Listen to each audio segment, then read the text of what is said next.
పని కంటే చంద్రబాబు గారు 10 రెట్లు ఎక్కువ కష్టపడుతున్నాడు. ఇంకా మాట్లాడితే చంద్రబాబు గారు తిరుమల దేవస్థానం ఎక్కి దిగ్గలడు.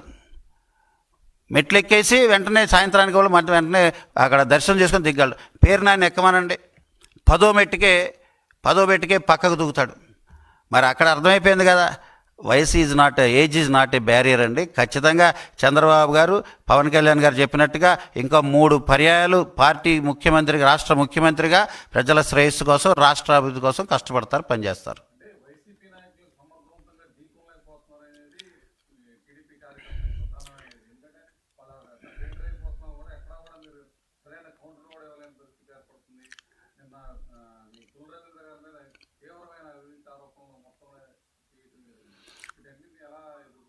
వాళ్ళు దుర్మార్గం చేశారని, వాళ్ళు బూతులు మాట్లాడారని, లేకపోతే వాళ్ళు విచ్చలవిడితనంతో ఎట్లా గడితే అలా చేసేశారని, లేకపోతే అన్యాయం, అవినీతి, నియంత పాలన చేశారని, అదే రకంగా వారిపై శిక్ష తీసుకునే దాంట్లో కూడా చట్టపరంగా సంబంధించిన సాక్ష్యాలు, వాటికి సంబంధించిన ఇవి వచ్చిన తర్వాతే వాటి మీద యాక్షన్ తీసుకునే పరిస్థితులు ఉంటాయి. కానీ